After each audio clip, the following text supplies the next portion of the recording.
You do nice again? Yeah. All right, so if I've done everything correct, people on Zoom can see the slides and hear me talking. If somebody could speak back that I'm correct, that would help. Anybody out in Zoom want to help? No, I cannot see I it. cannot see the slides.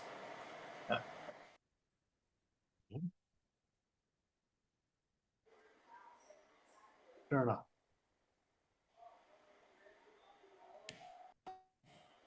Okay, and now? Yep, that looks good. Excellent. All right, so our big button goes forward. Okay, good. All right, so let's all welcome Trevor Wooley. Okay, thanks for being here. So I'm delighted to be speaking in this slot because I follow Jeff Ligarius. And this, as everybody knows, is the age of Ligarius. Somebody should write a musical about that. I'm also speaking as the warm-up act for Mike Filacetta, who I'm looking forward to seeing. And I also get to thank Mel for speaking earlier, as well as organizing this meeting. And he makes an appearance later in the talk. So another aspect of this talk. So I did an experiment with this talk. This paucity problem is something that I've thought about for many years. I wrote a paper on this subject. And I decided to do the experiment. It did not use AI to prove the mathematics, but I used AI to make the slides. So I did this partly because if you're not making use of AI very much, this is kind of an experiment to see how it all works. So I'll tell you a little bit as I go through the talk what I did. I didn't do very much. I gave a paper to AI, to Claude, and I said, write me a 25-minute talk. No.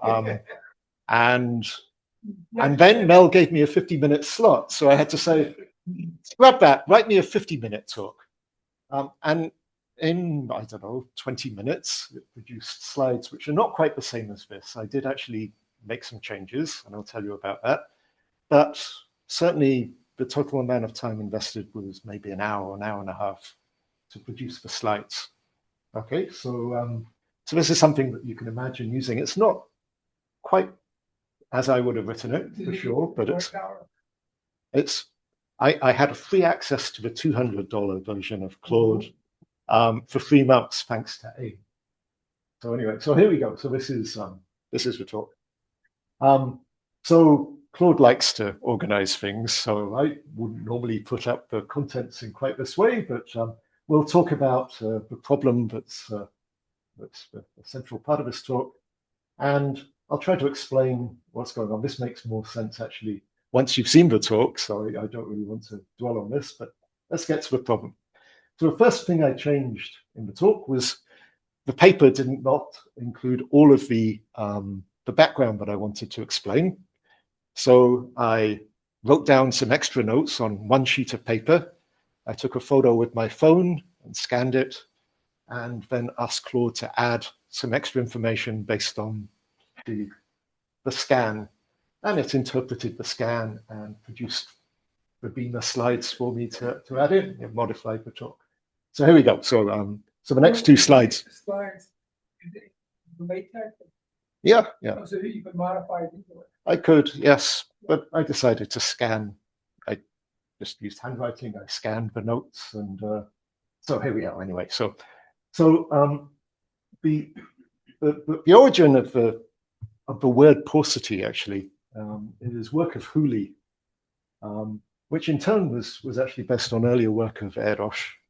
Now, what Wooley did, beginning with sums of 2 cubes, was to examine the problem of trying to show that sums of 2 cubes, 2 positive integer cubes, are basically uniquely defined. Close to being a Sidon set are sums of cubes. So in particular, if you study the equation x to the k plus y to the k is z to the k plus w to the k, and k is at least as big as 3, then almost all of the solutions have a property that X and Y are a permutation of Z and W. That's what Wooley proved. And he proved that first for cubes. And he had much weaker results than this in the 1960s, but by the 1980s, he'd refined the methods considerably.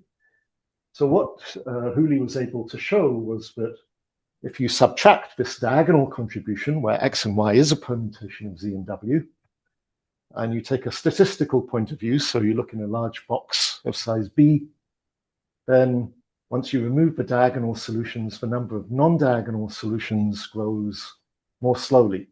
In fact, like a power B to the 5/3 plus epsilon at worst.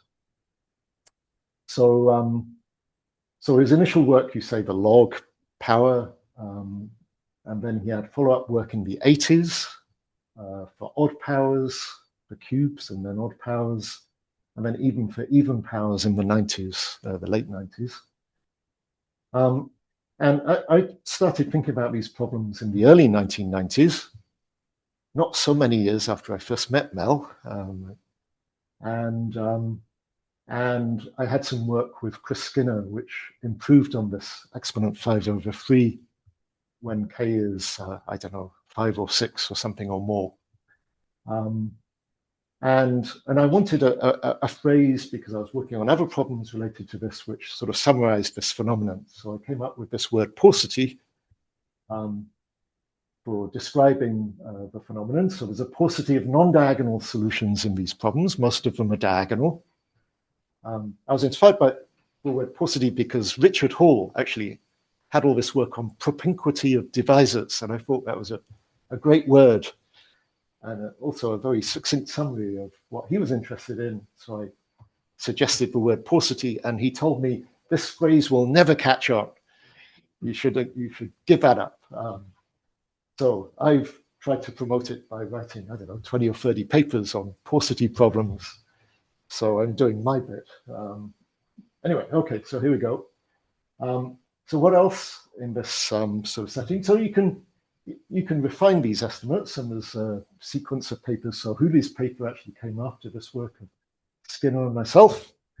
George Graves did a lot of work on the even cave powers, and Tim Browning used Heath-Brown's determinant method to improve on some of these results as well. And there's work also of Heath-Brown and Salberger. And actually, the cubic case, Wooley had this proof for the cubic case, which I just described. It had quite a complicated argument involving Deline's estimates and so on. And I came up with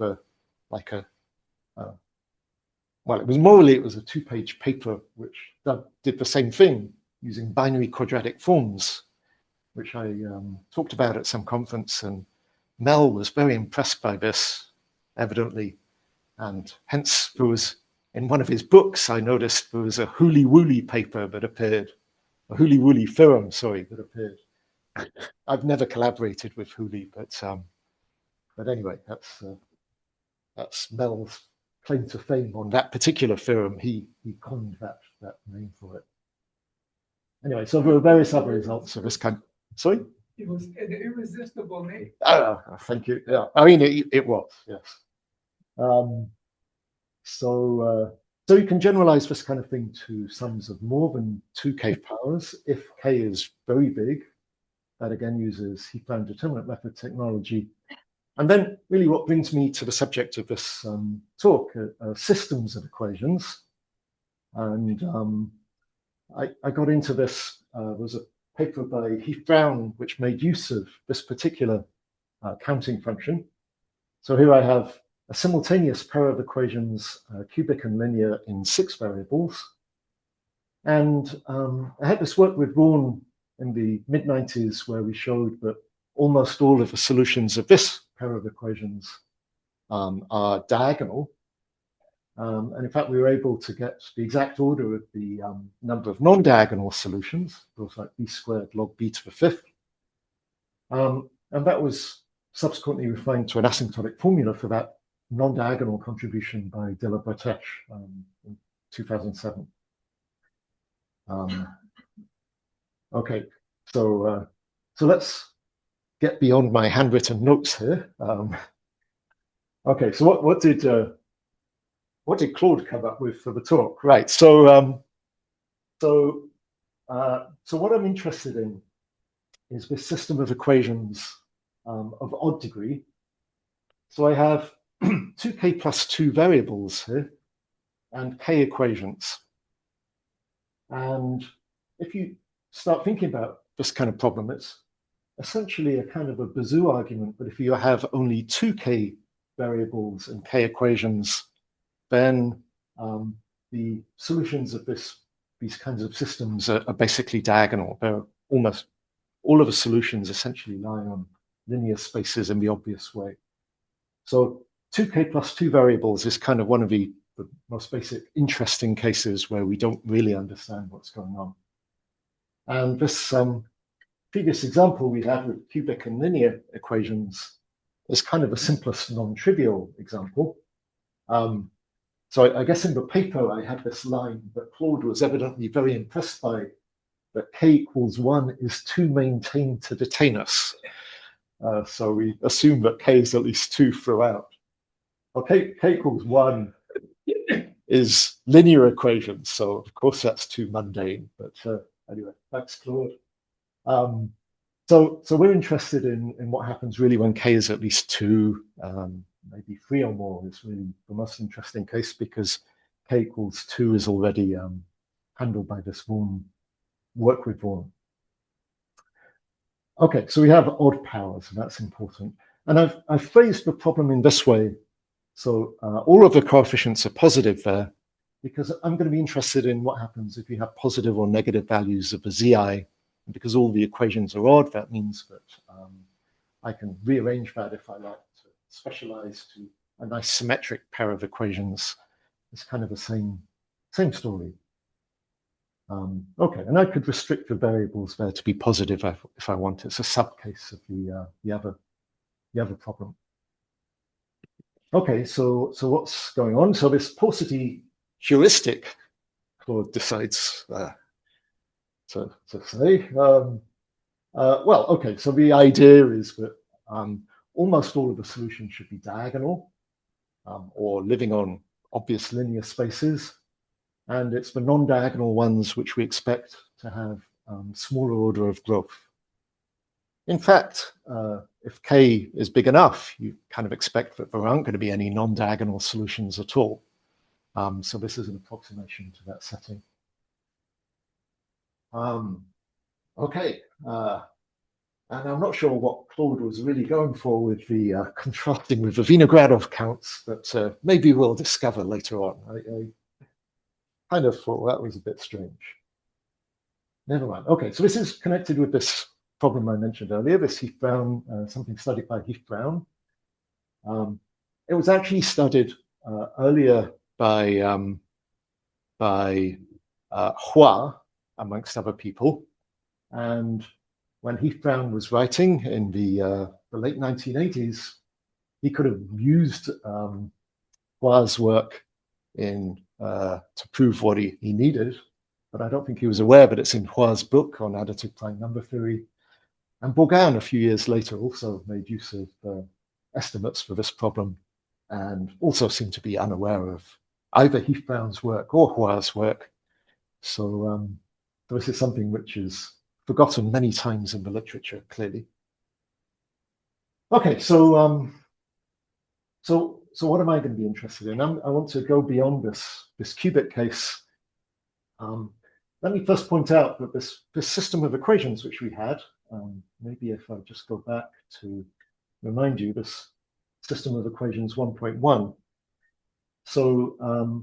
So there are obvious solutions, such as where z1 is equal to minus z2, and I pair up the variables throughout in such a way. So those give linear spaces which provide lots of solutions. And you can count the number of those linear spaces. Obviously, there are lots of symmetries in the system. And so the number of linear spaces in this problem is given by some combinatorial number, which you can write down. It's not hard. But if you subtract off those linear spaces of solutions, we expect that the remaining solutions should be growing much more slowly. That's the idea of this paucity result. There are k+1 pairs of variables, so we want to get an exponent for the number of non-trivial solutions, which is growing more slowly than p to the k+1. And the theorem that I was able to prove, which we'll compare with the earlier results, shows that the upper bound for the number of non-trivial solutions is smaller than p to the k+1. In fact, it grows like, at worst, like p to the square root of ak+9, basically. So when k is big, this is a lot smaller than k+1. I mean, a lot smaller. It's not just a little bit small. So if you look at an asymptotic expansion for this number of solutions on the linear spaces, it's a polynomial in p, if p is an integer. And you are sort of detecting almost all of the coefficients of this polynomial when k is very big. Okay. So you can specialize the variables to be positive and make everything symmetric, and because we're bounding the number of non-trivial solutions, that automatically extends to bound the number of non-trivial solutions of this system of equations and give the same bound. So again, that's in this case, the number of linear spaces is just a permutation. It's just a k+1 factorial. So it's very easy to describe. So again, we recover almost all of the coefficients of the implicit polynomial there. And then the history. So what Boudin and Robert were able to do in 2012 is to give an upper bound which is smaller than the exponent for the number of non-trivial solutions is smaller than k+1. It's roughly 6/7 of k. It's an explicit number which you can write down for each k.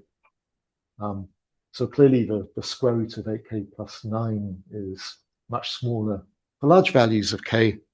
For small values of k, the Boudin-Robert argument actually is stronger for very small values of k.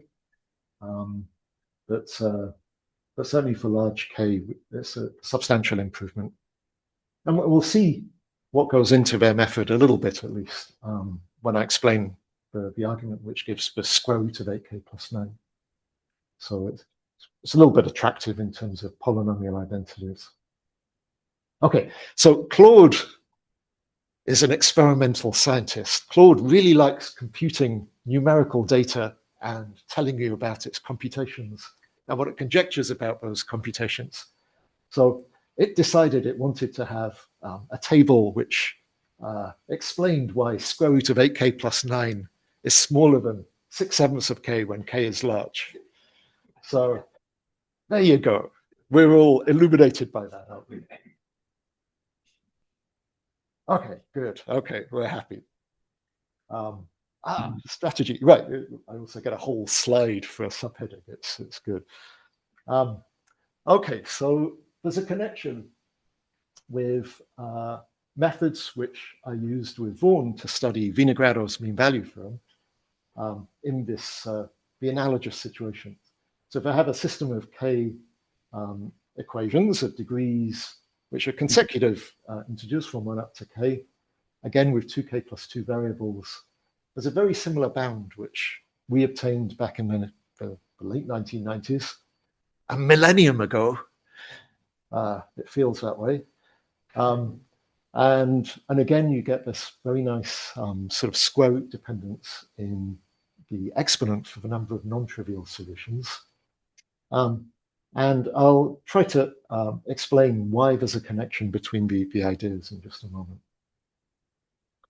So the key strategy for proving these things is to use multiplicative identities. Claude likes to categorize things.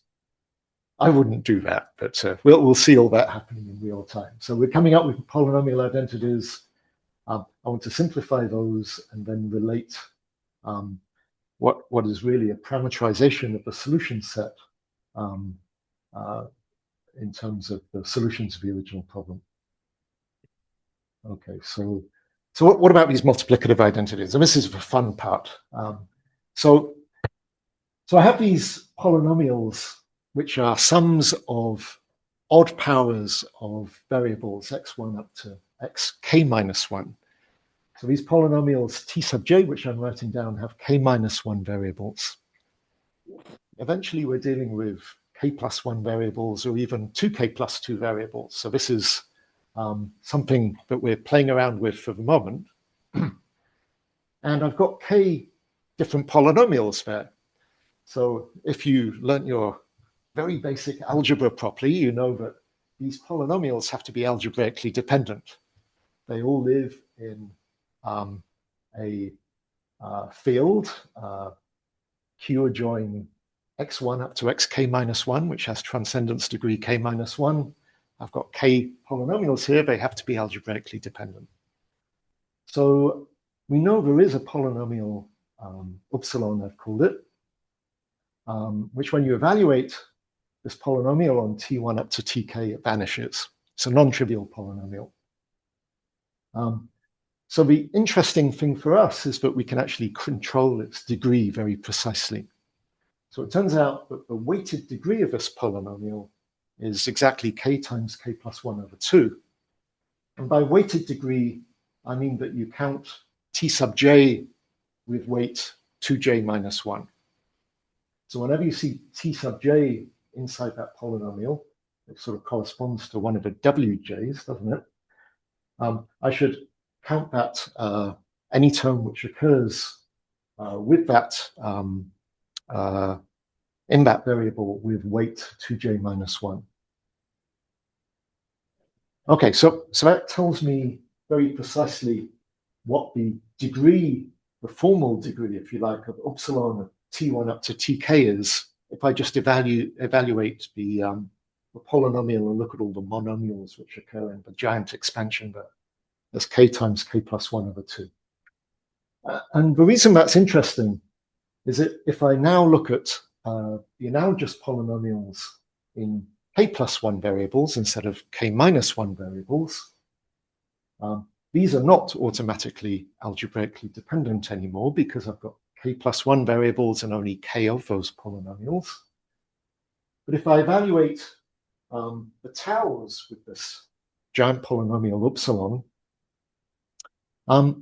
it's going to be divisible by lots of linear terms. And the reason is, let's say I look at x1 plus x2. So if x1 is equal to minus x2, all of these polynomials have odd degree.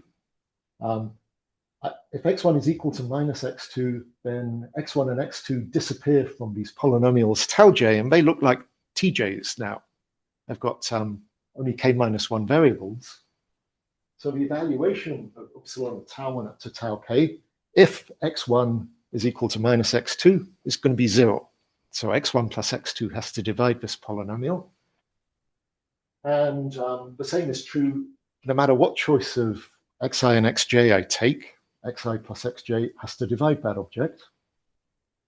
There are k times k plus 1 over 2 different choices for these I and j. So that's the whole degree of a polynomial. The degree, weighted degree, is k times k plus 1 over 2.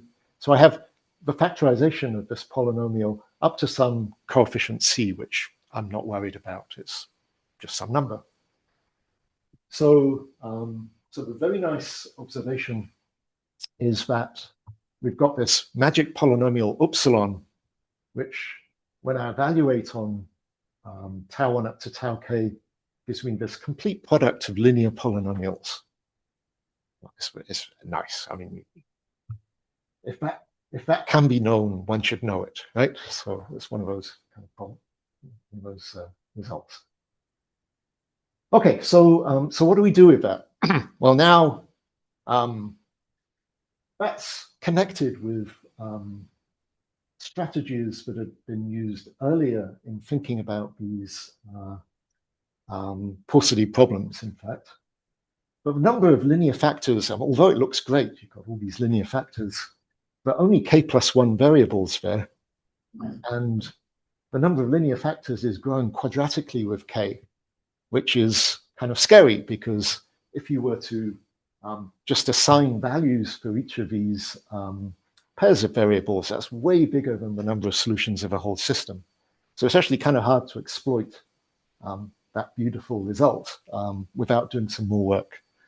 And that was really the challenge for Boudin and Robert. So there's a nice observation that you can make. So if you remember, we have a sum of all these odd powers of z1 up to z2k plus 2 in the original setting. So if I move half of the variables over the other side of the equation, give them minus signs, then the original equations actually look like tau j of z1 up to zk plus 1 is tau j of minus zk plus 1 up to minus z2k plus 2.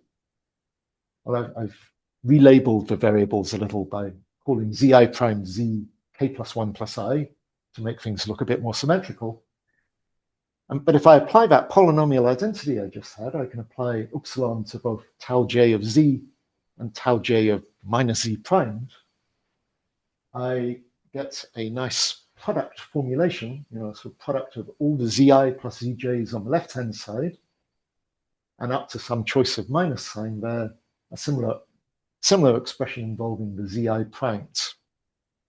So I didn't do anything there except use this polynomial identity.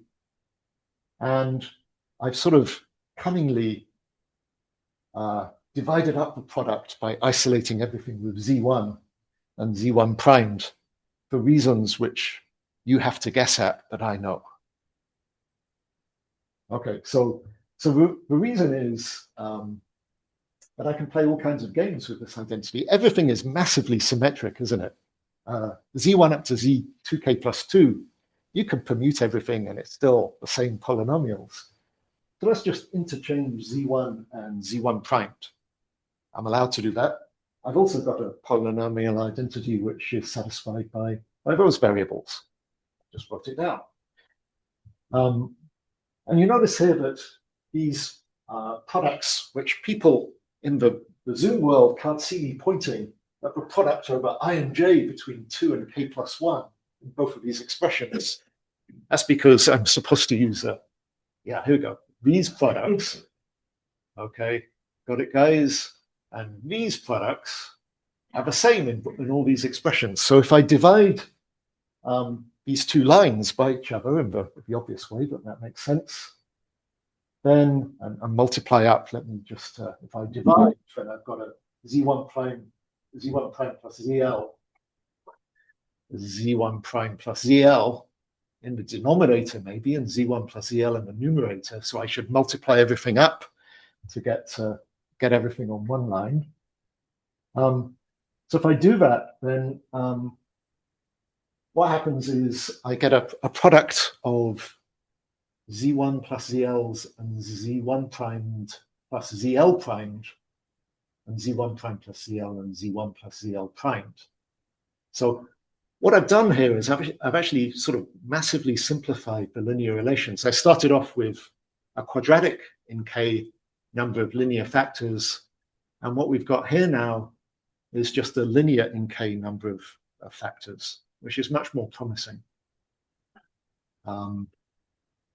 So again, I can relabel variables so that even by the way, the coefficient involving a power of -1 disappeared in this process. But what I find is that I've got this product of z1 plus zi, where I is going from 3 up to 2k plus 2. There's a similar product of z2 plus zi's with the same range of i's. And remember, I can still permute all these variables any way I like. So I've got loads of relations of this type. And if you dig inside of Boudin and Robert's work, they've got something similar. They were interested in the variables being positive. So they had, it's not so obvious that they've got something similar because they've got x's and y's floating around, but it's the same thing. Okay, and I want to make that a bit more symmetrical. So it looks very much as if this is special to indices 1 and 2 here, and I can I can multiply by more or less the same thing, a product of z's on left and right hand sides. I omit on the left hand side the index 1, but I added in secretly the index 1 in this product of z1 plus zj's here. So there's a sort of a 2z1 and a missing z1 here, and a similar sort of thing over here, only involving 2. And I also put in a z1 plus z2 in this product here, and a z2 plus z1 here. So this is implied by the previous identity that I came up with. And because this is now a bit more symmetrical, it doesn't matter what indices I'm omitting here, 1 and 2. It could be any index and any other index. So in fact, I've not just got one product identity, I've got as many as I like. So what I've done here is I've chosen for special attention the indices 1 up to R, and I've taken any pair of indices L and M between 1 and R, and all of these products, loads of products, are all equal. Well, when I say loads of products, we really just are different products of this type, but they're all equal to one another. So, yeah, Claude likes the word crux, I've discovered. It thinks that's a word which really expresses its confidence in what's going on. Okay, so what we've done is we've started off with this big system of equations. We've made a new system which has lots of product structure. And so what Bruden and Robert do is they work very hard to try to, maybe I'll go back. They work very hard to try to simplify, to sort of glue together terms in products, not dissimilar to the one, the last expression you see on the slide here. But it's kind of a pretty ad hoc kind of argument, which is not particularly sort of amenable to detailed processing. And so what I prefer to do is to use... I don't understand it. Okay. In the Zoom world, you might want to mute. When I got on this machine, not it tells me what it is. Or maybe you're not paying attention. Yes, M. Ligarius-02. Jeff.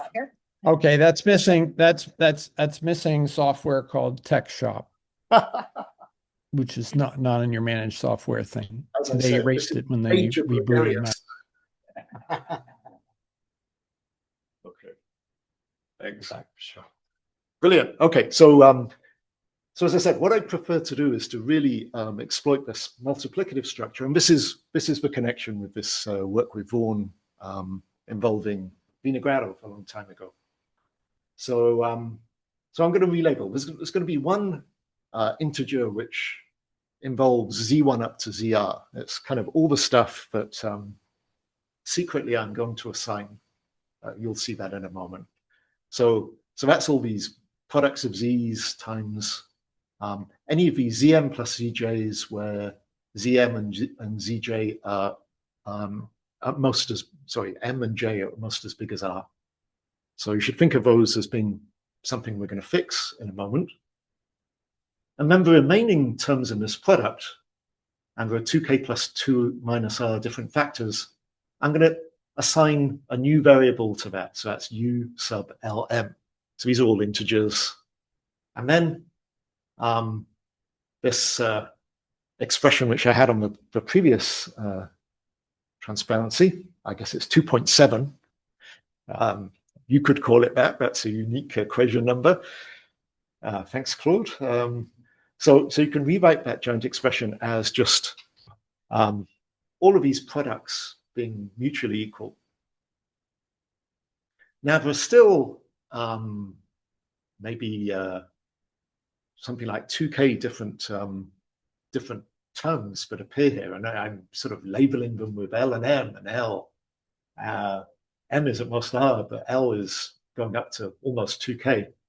So there's still lots of factors here. And again, that seems a little bit scary, because that seems like it's way bigger. The number of choices is way bigger than the trivial estimate for the number of solutions.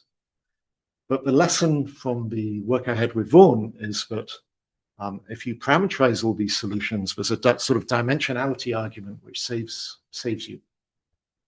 So one observation, which is also critical in the work with Vaughan, is that you can express linear relations amongst these UIs and the ZIs by just observing that from this definition, UI1 minus Z1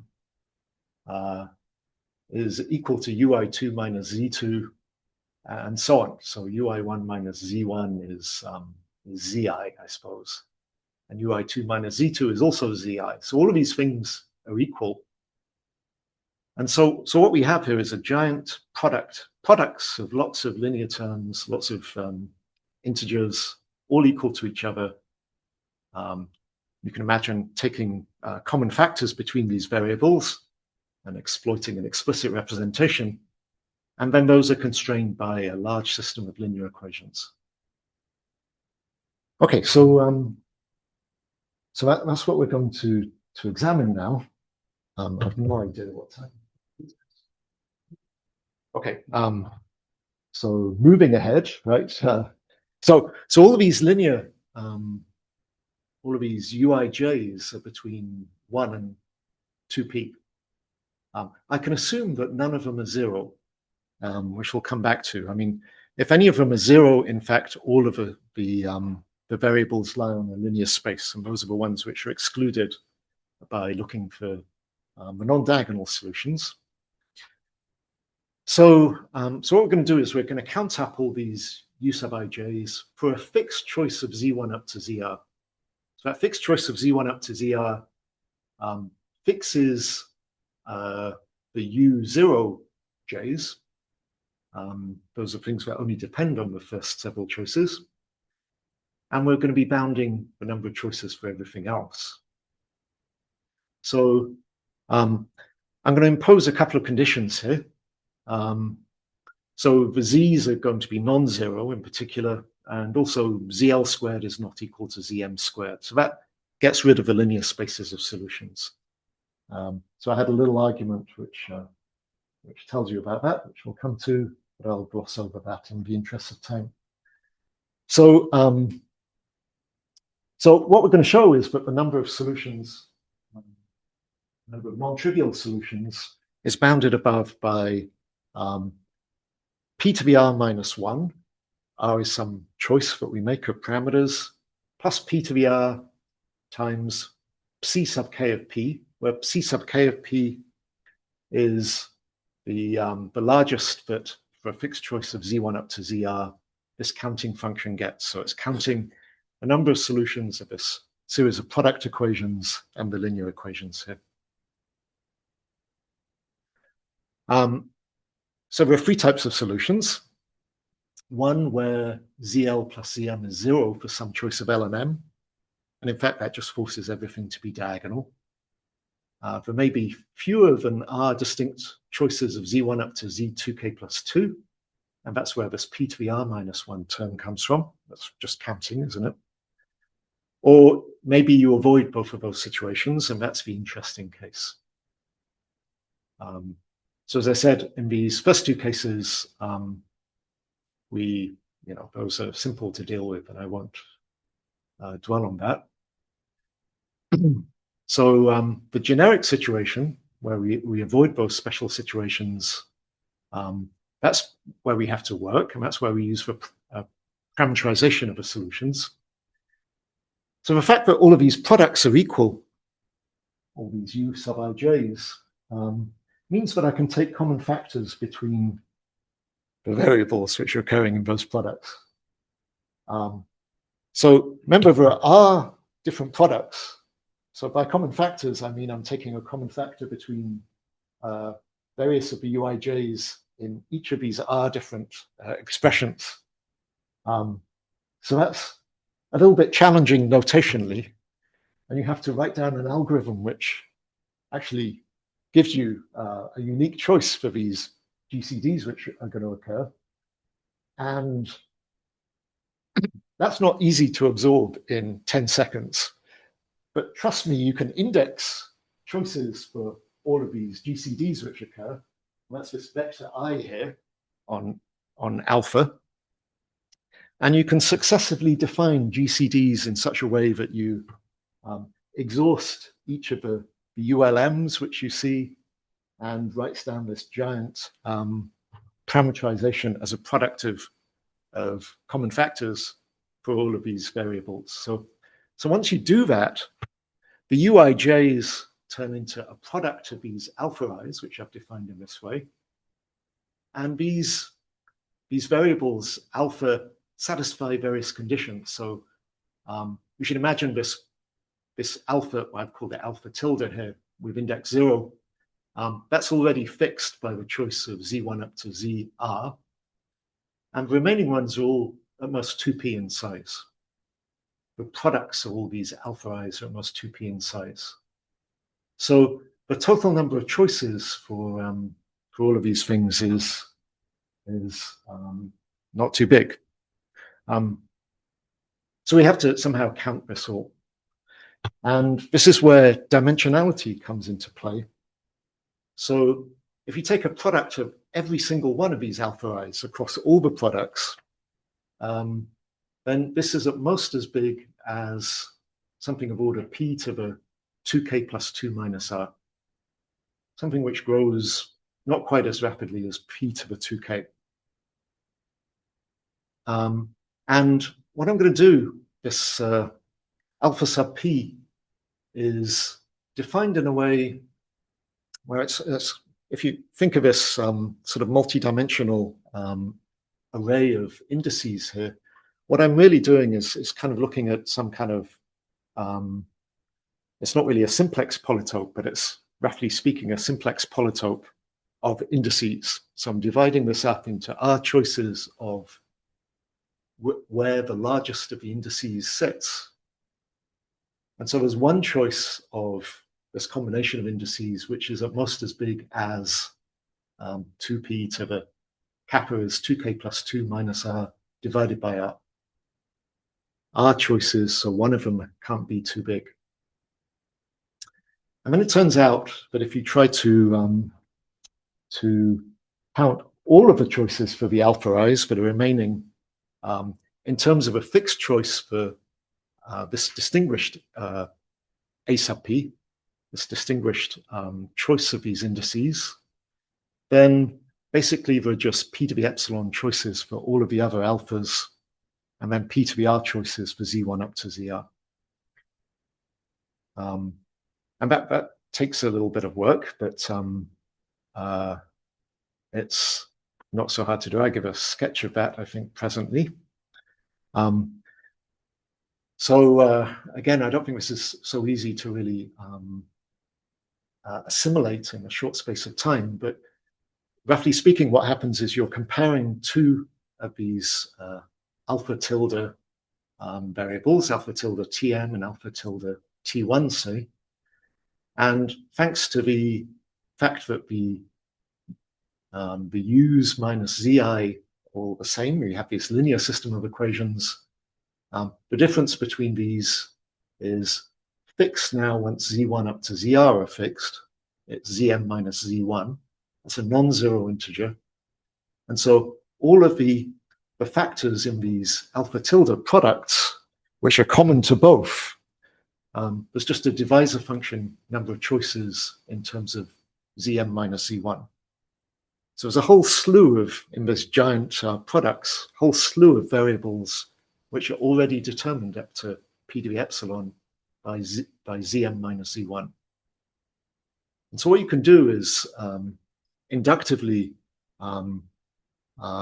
fix choices for these divisors successively to exhaust all of the choices for the alpha ij's.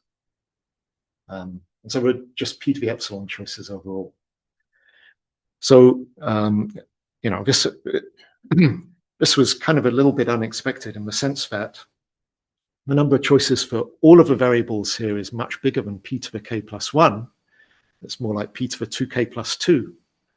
But really, because of a dimensionality argument, these indices lie in a large dimensional space, you win something like square root of k.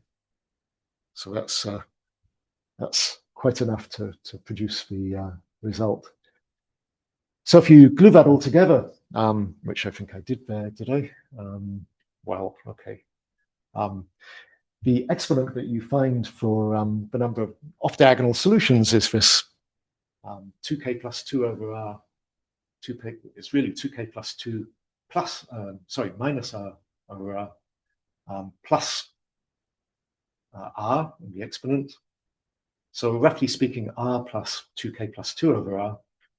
And so the optimum there occurs, roughly speaking, at square root of 2k plus 2. And if you do the optimization carefully, then you find that that's all at most as big as square root of 8k plus 9 minus 1.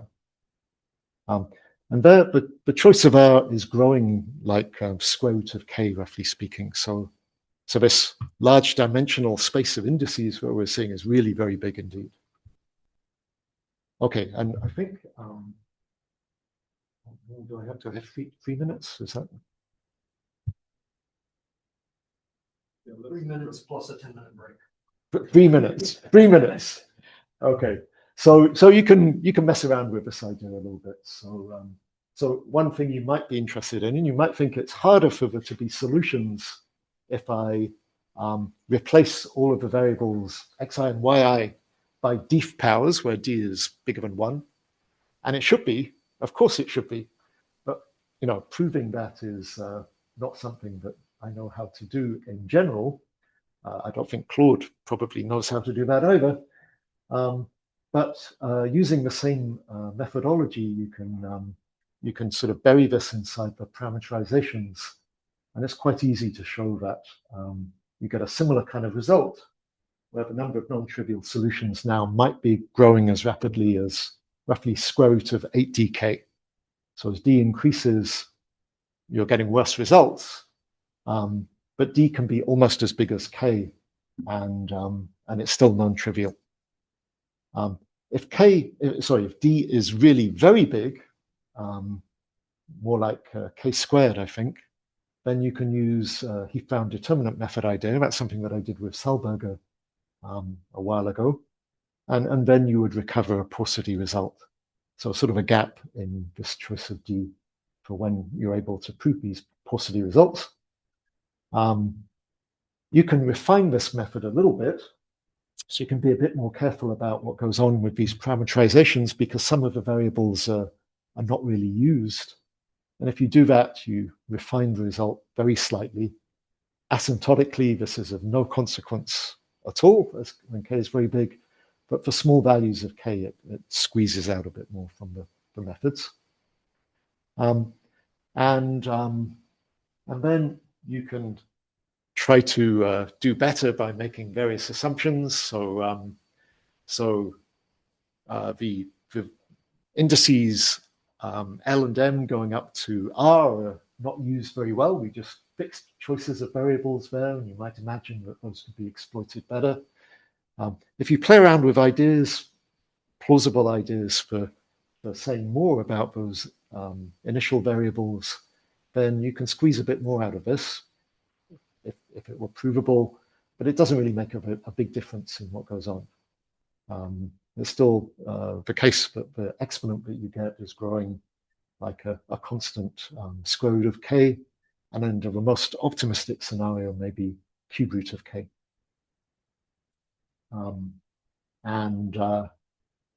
So, well, that was the theorem we proved.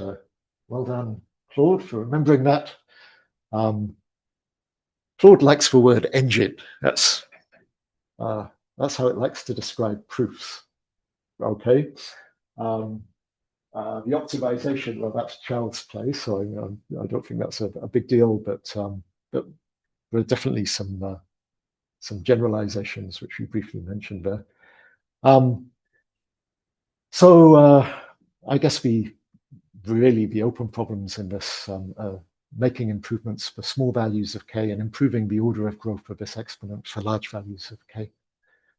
It's plausible that when k is big, there are no non-trivial solutions at all, and that's something which would be really exciting to prove.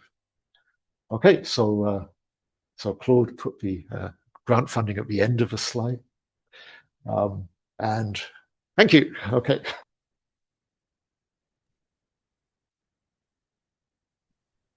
That's what Claude does. So there you go. Your whole paper with proofs, the real paper? I just gave it what was on the archive. So it was a real paper. It was a real paper in PDF form. Yeah. Would you have asked Claude to convert into lean and check the proof? I could. I mean, Can Claude do that? I suspect that I could get Claude to do that. I mean, Claude does amazing things. So when you said you knew how to program in Mathematica, was that it? Maple. So if you had wanted to write a program in C++, you could have said to Claude, write me a program that does this in C++, and Claude would do that for you. And you don't have C++ on your computer, maybe, or maybe you don't know whether you do. So you could say, Claude, can you install C++ on my computer and run that program? And it will. I did ask Claude to compute something for me. Yeah. And after a little while, it said, in effect, you've used up the tokens for your $20 a month, and we're not going to do anything now. Well, this is the hack, you see. You get Claude to write the program to run on your own computer, and then you're not using up tokens. Because the activity is all going on your computer. But my computer is slow, or it's like it's fast. C++ is fast. Plus, when you're using Claude in the cloud to do your computing for you, you're sharing that resource with everybody else on the planet who's paid $20 to. But in the program you have, or what you have for 3 months, yeah. Do you have an infinite number of tokens?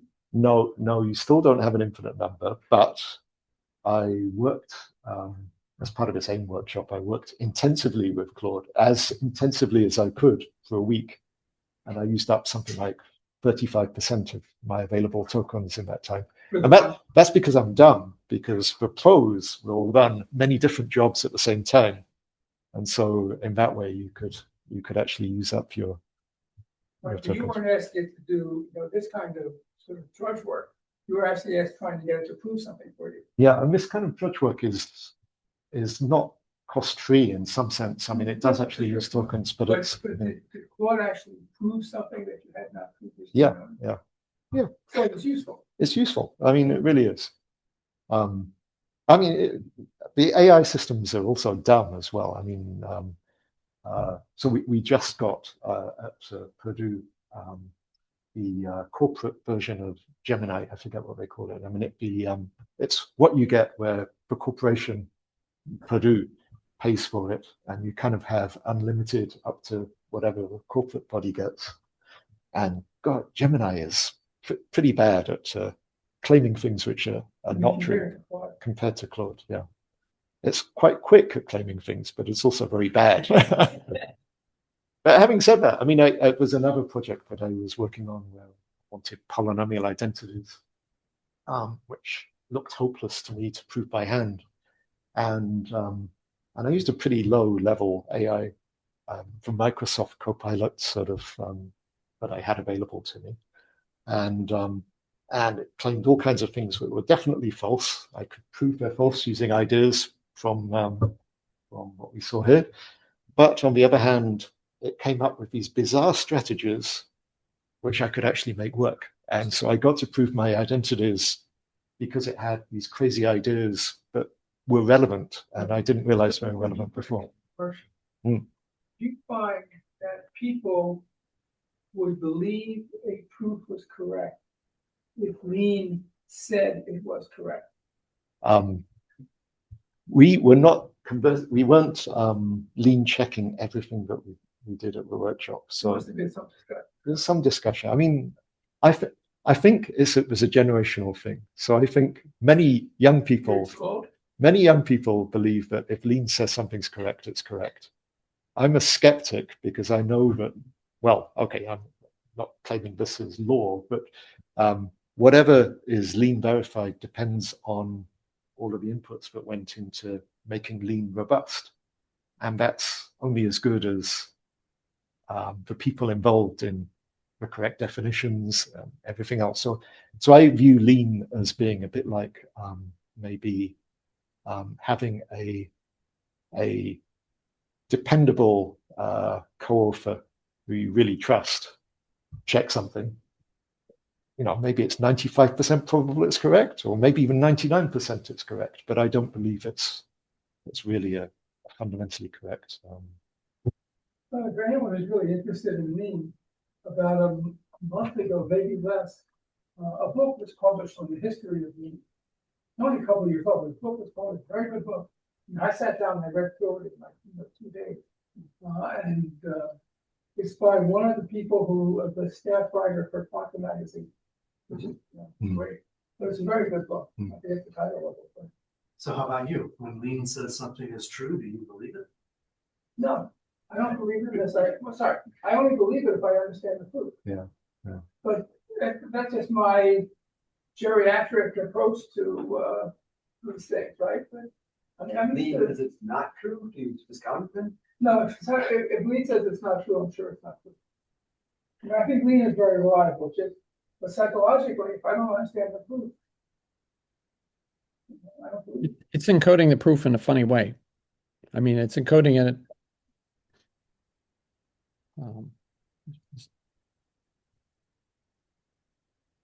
It's a dependent type theory. It's not a set theory. It's a different logical system entirely. Yep. And to recognize what it's actually stating as the result is hard for humans to understand because all the variables are typed. You have to prove that they're. I mean, it's lots of type checking. And that was the fundamental decision they made at the beginning of developing this type system. Hi, Michael. We should stop recording. Oh, how do I do that? Oh yeah, stop. Like that.